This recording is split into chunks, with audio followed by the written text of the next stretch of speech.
Hi everyone and welcome back to Chess for Charity. In this video, I'm going to do another retrograde puzzle. This time, we have the knight on g1 missing, along with the knight on g8, and also these two pawns, e7 and d7. So if you've been following some of the other retrograde puzzles that I've done, you might have already taken a shot at this. Let me reset, and maybe you already got it. So the thing about this puzzle is this knight is gone. Right, so in a different puzzle, it seems like we had this knight gone. In a lot of these themes, the knight is gone. So that means that on white's fourth move, because it's 4 moves for this whole thing, white has to capture a piece or land on a square that is then captured. So if we look at the actual goal position, these are the things that are missing, right? So we did some analysis earlier on in a different video about the knight jumps. So the knight is on a dark square. First move goes to a light square. Second move goes to a dark square.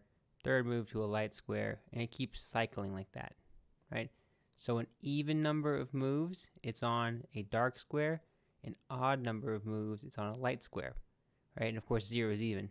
So you say, okay, so I know I have to finish off on a dark square. And that tells you something. So these pieces are missing, right? This one and these two.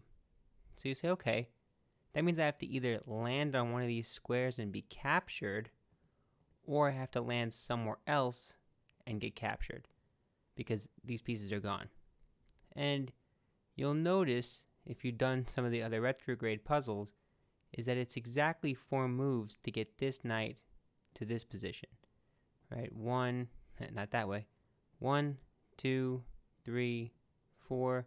You could also go from here to here, right? There are a couple of different ways. 1, 2, 3, and then 4. And the same thing goes the other way. 1, 2, 3, 4, right? So you say, okay, that seems helpful, but that doesn't really help. So maybe my white 4 moves are 1, 2, 3, 4. Who knows? That doesn't really help though, because this knight is the one that's gone. So then, if you're familiar with the way to think about some of these puzzles, you notice that these pawns are also gone. So you say, okay, well, is there a path that I can draw that intersects with these pawns in some way? Well, the answer is yes, and I'm going to start giving the answer away now, so if you want to take one more chance to guess it, feel free to pause. If not, keep watching. So, in this puzzle, this pawn has to be here, because this can provide 1, 2, 3, 4. Right? That could be the 4 moves for white. And you go, okay, that's cool, but what about the 4 moves for black? Well, this knight, since we know that this knight's going to have to end up on this square, that means that the g8 knight's going to have to end up on b8. So you say, okay, so I know this move's in there, so I guess we don't know that, but that's our guess at the moment. 1, 2, 3, 4, maybe that's it. So you say, okay, so if those are our 4 moves, I'd have an order 1, 2, 3, 4. Okay, well that conflicts a little bit with what I said here with 1, 2, 3, 4, because this square would be occupied by 2 pieces, right? Well, remember that the other pawn is gone. d7 is also gone. So which means you go knight jump to f3, e5, d7, b8. And now we have the final answer, which I'm going to show.